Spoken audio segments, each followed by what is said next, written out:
ఆంధ్రప్రదేశ్ లో ఉన్నప్పుడే యునైటెడ్ ఆంధ్రప్రదేశ్ అసెంబ్లీలో అంబేద్కర్ గారి విగ్రహం ఉండాలని చెప్పి గట్టిగా వినవించి అన్ని రకాల ఉద్యమ కార్యాచరణ తీసుకొని చివరికి నిరాహార దీక్ష కూడా చేపట్టి ఆనాడు అంబేద్కర్ బొమ్మని అసెంబ్లీలో మనం ప్రతిష్ఠించుకోవడం జరిగింది.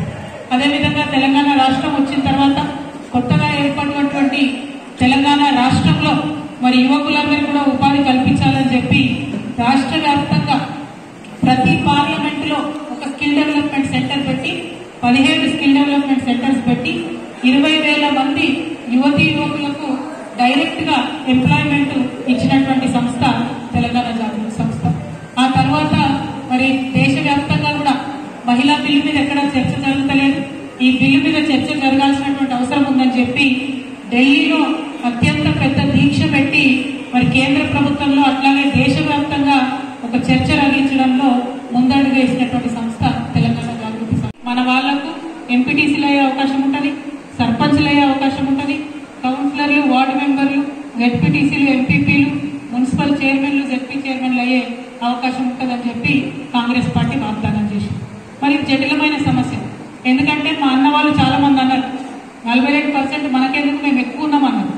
ఎక్కువ ఉన్నామో తక్కువ ఉన్నామో ఎట తెలవాలి, లెక్కనైతే పెట్టాలి. లెక్క పెట్టాలంటే మొదలు పెట్టాలి ప్రాసెస్. ఇప్పుడు ప్రాసెస్ మొదలు పెడితేనే 6 నెలలో 7 నెలల్లో రిజల్ట్ వస్తుంది. సో అందుకే ఇమీడియట్ డిమాండ్ ఏం చేస్తా ఉన్నాం ఈ ప్రభుత్వాన్ని అంటే తక్షణమే బీసీ కుల జనగణన చేయండి, చేసి 42% ఏదైతే మీ రిజర్వేషన్ వస్తామన్నారో అది ఇచ్చిన తర్వాతనే లోకల్ బాడీ ఎన్నికలు పెట్టండి అనేటటువంటిది ఈ రౌండ్ టేబుల్ కాన్ఫరెన్స్ ద్వారా ఈ ప్రభుత్వం మీద మేము డిమాండ్ చేస్తా ఉన్నాం. మరి ఈ ఎజెండాలన్నింటినీ కూడా ముందు పెట్టుకుంటే ఒక చర్చ వచ్చింది, ఒక అంశం వచ్చింది. మరి ఇన్ని బీసీ కులాలు ఉన్నాయి, రకరకాల సమూహాలు ఉన్నాయి, మరి అందరికీ ఒక ఐకాన్ ఉండాలి కదా, ఒక ప్రతీక ఉండాలి కదా, ఒక యూనిటీ ఎట్లా తేవాలి అన్నటువంటి ఆలోచన వచ్చినప్పుడు ఇదివరకు అసెంబ్లీలో అంబేద్కర్ విగ్రహం పెట్టమన్నప్పుడు దళిత సంఘాలు అందరూ కూడా చాలా సంతోషపడ్డారు. అంబేద్కర్ ఇష్టపడేటటువంటి సమతావాదులు, మానవతావాదులు అందరూ కూడా చాలా సంతోషపడ్డారు.